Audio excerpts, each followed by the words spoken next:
my dears, we're back with Chapter 7 of Stray Gods. I feel like we're getting pretty close here. There's probably a bit more of the game, but, like, I've been enjoying all of the choices that I can make. The mystery is starting to unravel. So if you haven't watched the previous episodes, make sure you go do that first, because there's a lot of secrets that come up here. But we're going to start the way that we have been starting, which is kind of reviewing the journal, just so that you guys can know what we have discovered here. Here we go. That was unexpected. Freddie and I went to the reliquary, not expecting much, and instead we found out that Asterion was from Asterion, that Calliope was there the night she died. Not only that, it probably was where she attacked. She fled from the reliquary bleeding and probably went from there to my apartment. It's bizarre though. What was she even doing there? Asterion said that while she snuck into the reliquary, she didn't actually take anything. She set off the alarms and then ran out, chased by Asterion? Medusa too? This is really major. How will I find out what happened to her inside? Interesting. Interesting. Let's see if we got any more information about Athena.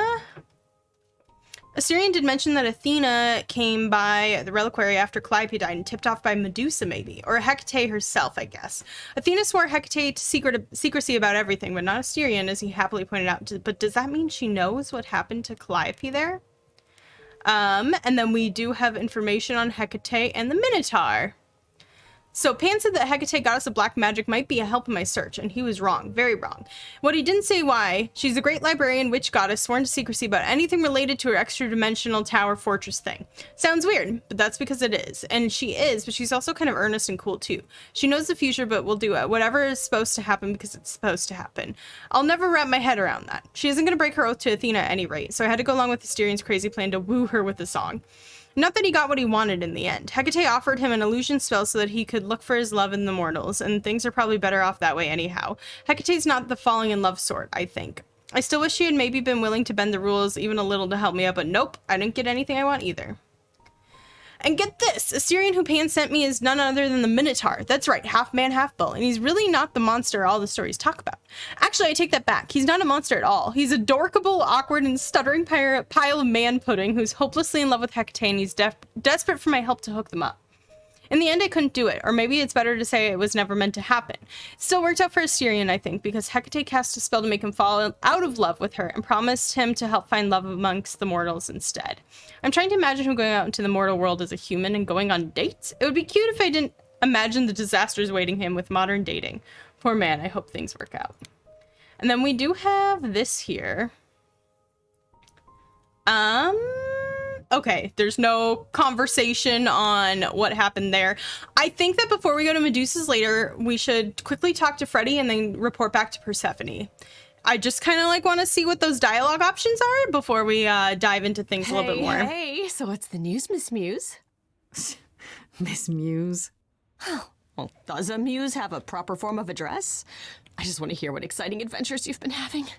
I love Freddie! Well, I went to a party held by the goddess of love, and she died. Man, I always miss the really good parties. Here I was, sitting at home, just reading a book. Everything else okay, though? Do we know who the killer is yet? Not just yet, no. Okay, well, let me know if there's anything I can do. If I have to hustle to become your high priestess, well, so be it. I love her! Okay. How are Kaz and Brian? What are Kaz and Brian up to? You didn't tell them anything, did you? No, I told them you came home, that you're okay, but that you're having a moment. They send their love. Should we tell them, do you think? What for? They have their own problems. Plus, Brian can't keep a secret to save his life, and Kaz is officially homeless. Is he still crashing on Brian's couch? Grace, you do know that Brian doesn't have a couch, right? Just some giant beanbag things?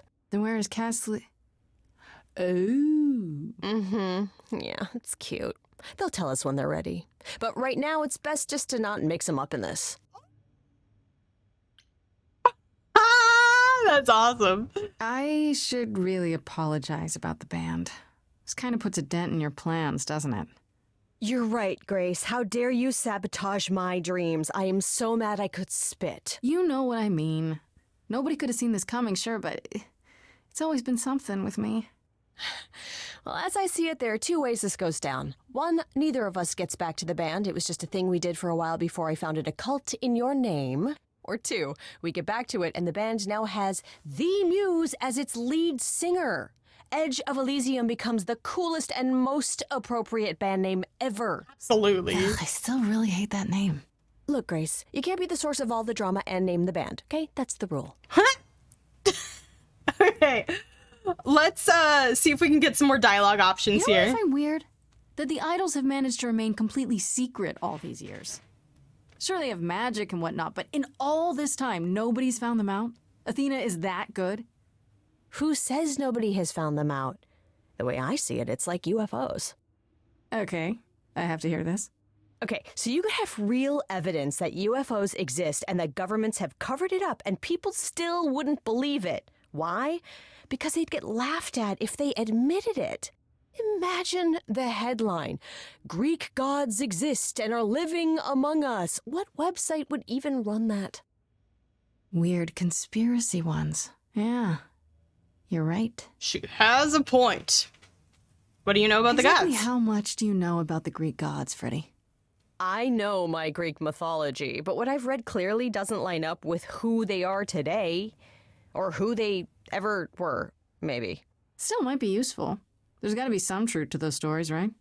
Maybe? Who do you want to hear about? Ooh.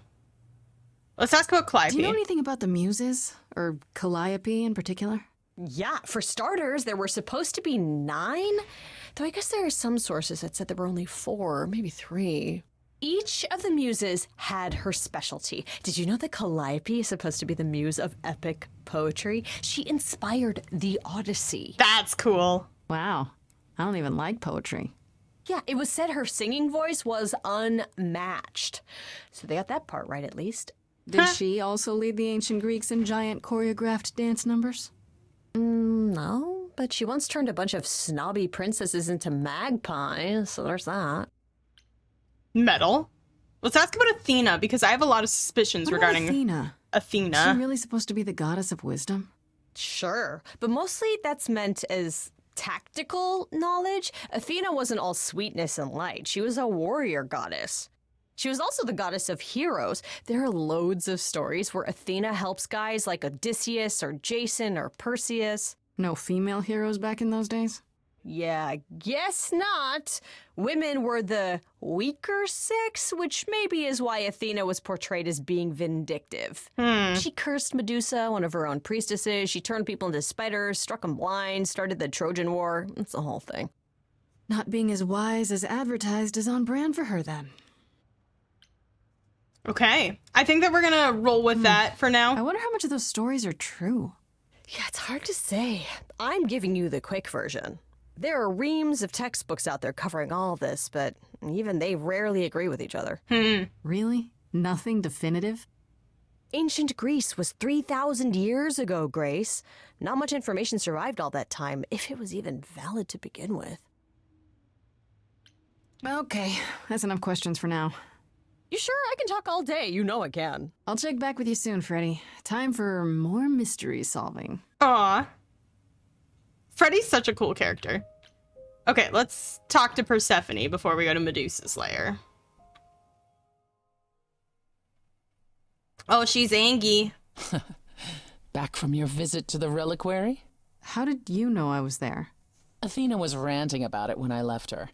She's none too pleased about you breaking the rules. Let's hope what you learned was worth it. Medusa was at the reliquary that night. You don't intend to confront her directly, do you? You think I shouldn't? You think I shouldn't? How else will I find out why she was there? There's always a way, Grace. Asking someone directly isn't the only method. Still, while I hate to say it, confronting Medusa may be your best option. You could come with me when I talk to her. Trust me, if I'm anywhere within a mile, she'll have vanished by the time you so much as knock on her door. Interesting. Just lie to me and say you'll be careful. On a different matter, I've had time to do some thinking. Oh, After Aphrodite's party, we never really spoke about the Eidolon and Calliope's memories. we got a little No distracted. doubt you have many questions. Apollo told me a little about it. He did say I should talk to you, though. Did he now? Is there anything you'd like to ask? Let's start here. When all these memories start to return, will I feel different? First, you'll have dreams. Places you've never been, people you've never met. But unlike with normal dreams, these will linger. Then they will come while you're awake. Sudden flashes or snippets of déjà vu. And sometimes it will seem so real you'll swear you're hallucinating. If there's anything difficult about the process, is that it becomes hard to differentiate between your life and all these other lives you're now recalling. It does sound confusing. Confusing and often unpleasant, as not all the memories will be fond ones. But that will pass in time. Will I still remember my You own said life? it becomes hard to differentiate your life from the others. How hard, exactly? It'll still be me, right? Oh, how do I explain this? Grace, would you say that you are who you are because of your experiences? The things you've lived and done? I guess so, sure. Well, all the things Calliope has done, and those before her, will now be yours. They will feel like a part of your life as well. Thus, they can't help but shape you. The Grace that is now will be and will have done so much more. Fortunately, you don't have to deal with every memory. Each time the Eidolon passes on, the oldest memories fade, and that helps. Interesting. How is that a good thing? Wait, how is it good that old memories start to fade? Think of how old we are, Grace. If all those memories returned to you with perfect clarity, they would destroy you. Yeah, but doesn't that mean you've all forgotten so much? Well, far more than we remember. The further I think back, the more it becomes a bit of a blur, actually. You'll recall important moments. Interesting. Some will be mixed up with the stories mortals tell, and you won't be sure which is the memory and which is the story. An idol's memory is a series of islands in a dark ocean, and they become smaller and smaller as they recede into the horizon. It sounds dire, but you become accustomed to it. It just takes time, and now you have all the time in the world. If I live past this week. Oh, so I love that she said that because Grace's first song is like a boat lost at sea, and then she talks about the islands. How many times have you died? Can I ask that? We call it passing on. I've lost track of just how many times I've passed on my Eidolon. A dozen? It's happened less often in more recent eras. And the one you told me about, the woman married to that gangster? She was the most recent? I don't think of Chastity as a she. That was me, just as the one my husband blasted with a shotgun was also me. It was one of the few times I wasn't able to prepare my successor. We were friends, yes, but I didn't know what Persephone was, and I had no idea what I'd just become. That must have been difficult. It was more difficult taking over my dead husband's territory. Women weren't often mobsters in those days. Fucking badass is what that Were you is. really a gangster? I've heard it said, but it sounds... Let me put it this way. I felt as if I'd been blessed by a dying woman who saved me from a prison of my own making. I didn't know what I was, but I was free. I felt more alive than I'd ever felt before, and strong enough to toss an ox 10 feet. Did I set out to become a mobster? Not exactly. My husband's friends thought I'd murdered him, however, so they came after me. And one thing led to another. Oh, I see. Athena found me just as my memories were starting to return. I wasn't permitted to continue doing something so noticeable, so I was carted off to Olympus. It's too bad, really. I was an excellent mobster. Wait, you said that Persephone passed on her Eidolon as she lay dying. What if she had just died? The Eidolon will keep us alive for a time, even in the most horrific circumstances, in hopes that there's someone to pass it on to. What if there isn't? What if Chastity had died before you were shot? Well, then the line of Persephone would have ended then and there. Oh, there are some stories that say an Eidolon will go wandering, that it never really dies. And who knows if there's any truth to that. It's not exactly something we've had the opportunity to study. All we know is that many idols have left us forever.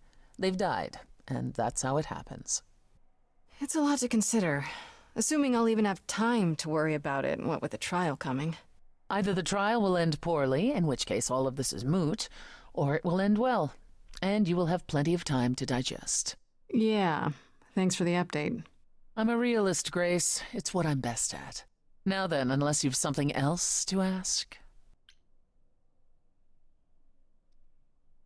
Ooh, I want to know what happened to Hades. This is going to be just a conversation Are you willing episode. to talk about Hades? If you don't want to, that's fine. I'm just... Incredibly curious how I ended up murdering my husband. Yep. that, yeah. You know, one might think that my hatred of Hades began when he kidnapped me and forced me to be his bride. But honestly, that wasn't it.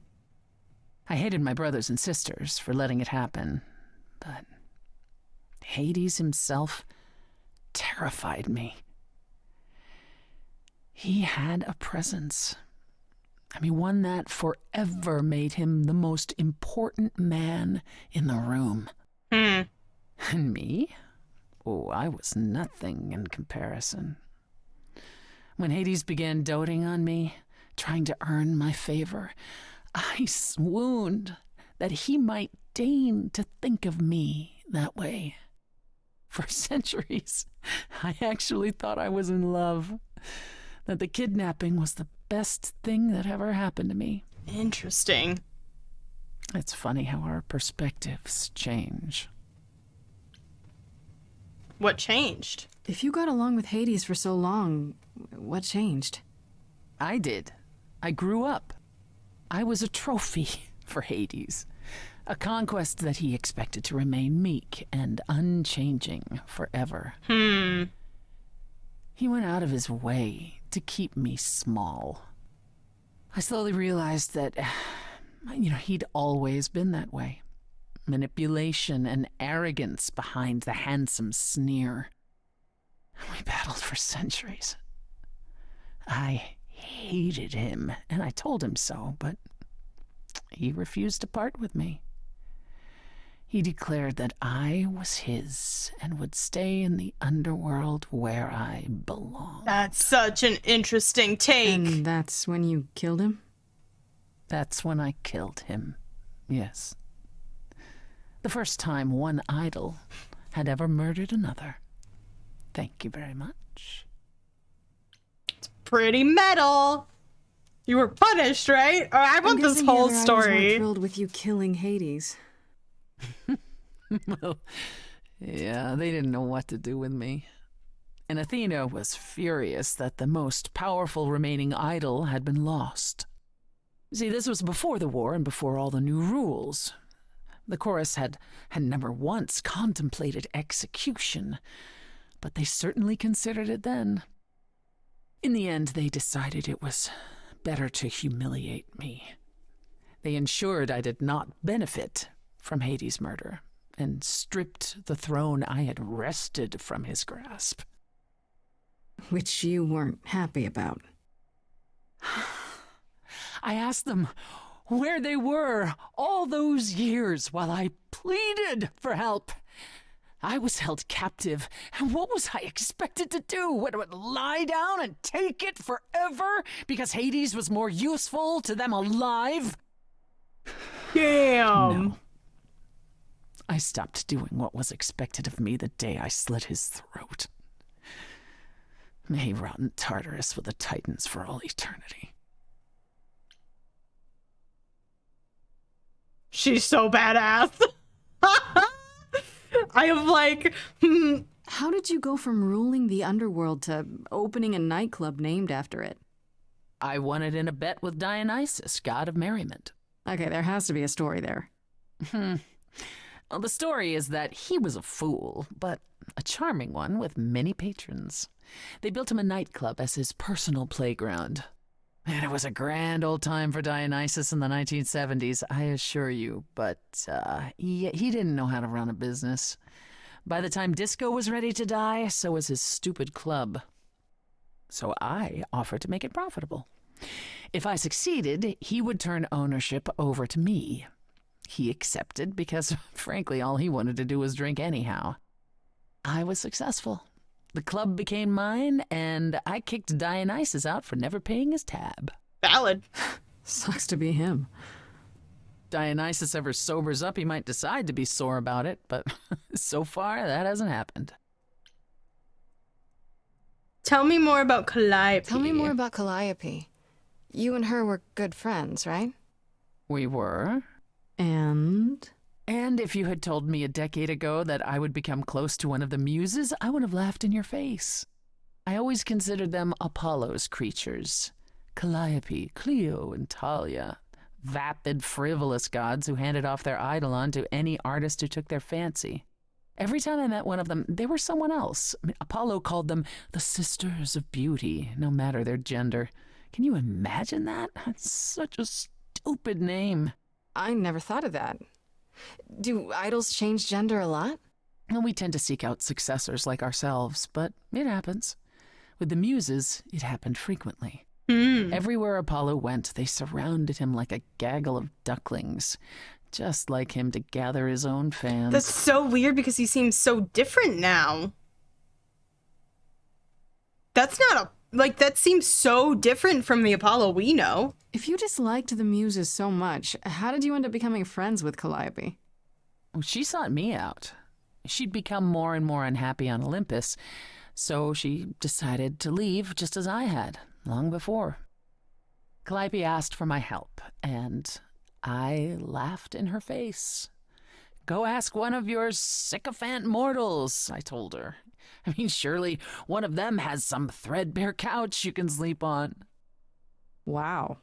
Typically, she was undeterred. She didn't just want a place to stay. She said she wanted to learn how to be truly independent from an idol who had mastered it. What can I say? I mean, I am a sucker for a well-timed compliment. I took her in. Apollo was furious. He and Calliope were barely speaking, but he was certain she'd come crawling back to Olympus. Oh, it made taking her in all the sweeter. You became friends you took after? Calliope in, that's when you became friends? Oh, no, not right away. I wasn't looking for a friend. What I was looking for was an opening act in the club. Calliope entertained here for years, and then eventually turned from performing to attracting new acts. She was in her element. She and I, we warmed up to each other eventually. She was more capable than I expected, and I adored her furious rants. Calliope didn't seem like the furious type when I met her. That's hard to picture. Oh, then you didn't really meet her. She was an idealist, and nobody could ever quite live up to her standards for very long. Her brothers and sisters, least of all. Interesting. The idols needed to change, she said. They were withering away in the shadows, diminished and unwilling to save their own skins. When I joined the chorus, she expected me to change everything, as if I could single-handedly override Athena. I was to be her champion, and together we would bring revolution to the idols. Well, I was yet another disappointment. She left the club, but I gave her a place to live. We were supposed to stay in touch, but you know how it went from there. Interesting. What happened to the other muses? What happened to the other muses? You mentioned 2 others. Were they lost in the war? One of them was, though not like you think. The day we were to leave on the ship, Talia simply never showed up. Do you know what happened to her? We never heard from her again. Apollo thrashed about in mourning, but, Talia had been fading away for years. It wasn't a surprise to the rest of us. Interesting. What about the other muse? Cleo. Died long before. A victim at the hands of a mortal man. when she no longer possessed the power to bedazzle him. As I understand it, he kept her in a cage as a pet until her eidolon shriveled up and perished. Ugh. He was dead before she was. Ugh, that's pretty dark. Yes, well, we come by our wariness of mortals honestly, Grace. Mm-hmm. Let's ask what the deal is with her and Apollo, just to, like, get all of our information, because I feel like we're learning a lot about the relationships and that this is going to actually help in our What's the deal between you and investigation. Apollo? The way you two fight. Yeah. I've told you how he and the other idols stood by and let me rot with Hades, did I not? Yep. It seems more personal than that. Okay, there's an old saying that no one escapes the underworld. But that's not true. I did. Once. Not long after Hades kidnapped me. I was homesick, and I missed my mother. Charon took pity on me and allowed me across the Styx. And after that, Grace, I waded through darkness itself to get out of there. Hades chased after me relentlessly, but I evaded him, right up until I got to the very slopes of Olympus. And who do you suppose was the first idol I met? Uh-oh. Yikes. Apollo stood there. I cried out to him, begging him not to let Hades take me, and yet Apollo did as he has always done. Absolutely nothing. Yeah. Hades was thrilled, and I knew then and there I could never rely on my so-called family for anything, ever again. Okay.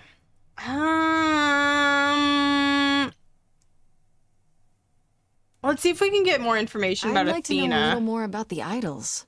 I am one now, right? What constitutes a little more in this instance? Well, what are we?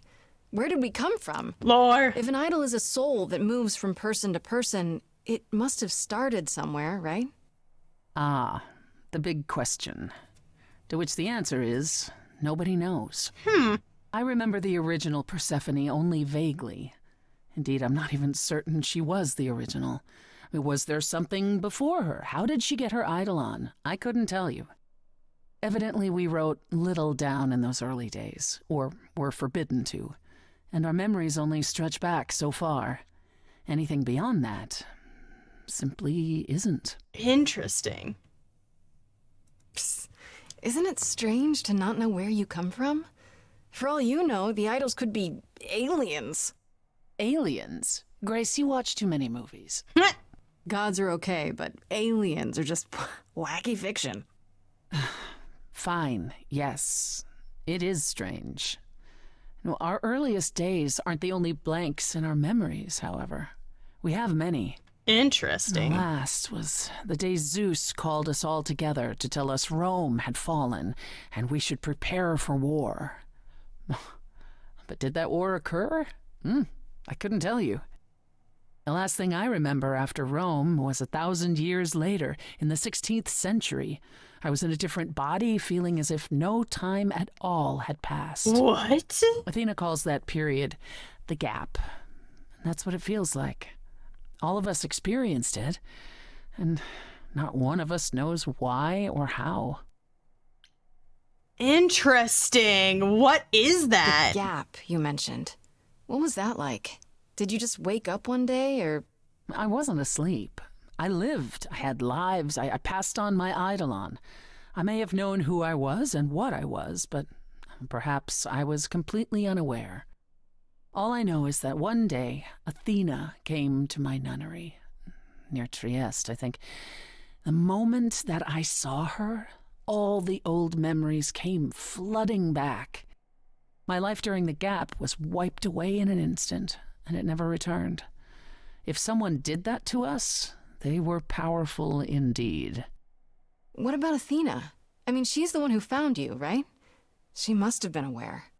Athena woke up on her own, so she claims, and spent the next century rounding up those idols who remained. Zeus, however, was gone. What became of him, what happened in Rome, we've never pieced it together. Interesting. It's troubling. Huh. You know, there's a river that if you wash your memories or wash your mind in it, you like forget things. I'm wondering if that's like what happened to Tell me them. more about the war. It seems to have had a huge effect on all of you. That's putting it mildly. From Aphrodite's song, I know Ares betrayed everyone. What did you do? Honestly, after my mother was murdered, I barely remember. Your mother? Her name was Demeter. Not truly my mother, but an idol who had always cared for me since the early days. I thought we'd be together forever. And Ares brought those filthy bastards down on us. Demeter was slain by bullets. Until that day, I had believed we were untouchable. Interesting. Why did Ares do it? Why would Ares do that? Did he get anything out of it in the end, or... What he got was a final death. A few of us hunted him down and made sure he paid for his betrayal. He choked on his own blood. As for why he did it, who knows? He thought us a lost cause. He wanted glory. He wanted more than we had, living in secret. After that, I don't know. We went from hiding place to hiding place. I didn't even know what Hephaestus had done for us when I found myself on a boat. We might have been gods once, but after the war, we were just refugees, like so many others, fleeing to a distant land. Interesting. Was it hard to come to the new world? Was it hard for the idols to come to the new world? It's just a place like any other, isn't it? Well, it wasn't the place that was hard, it was the fear. We knew we were vulnerable. We knew mortals could and would kill us. Suddenly, there were rules. We had to be secret. We had to stay close together. We huddled in the shadows and quaked each time the mortals so much as breathed in our direction. We couldn't all live that way. Some of us drifted away, faded into the night without so much as an explanation. That's what's been the hard part. Our inevitable decline in a place where we don't belong. We can pass on our eidolons as often as we like, but it will never truly be home. That's all I can think of for now. I'll see you around. Oh yes, that's where I'll be. Around. Alrighty. Well, this was a little bit of a chatting episode. We learned a lot of information about the Greek gods in general, as well as got to chat with Persephone a little bit about the things that Grace has been encountering and learning more information about the gods in general and like how they work in this world and this lore. So I hope you enjoyed it. It's phenomenal. Like the thought and the depth that has gone into this game, and the voice actors are really good. So I'm very excited. So next chapter we will be diving into Medusa's lair. So we'll see how that goes. So leave a like, hit subscribe if you're here and want to see more, and I will see you guys all next time.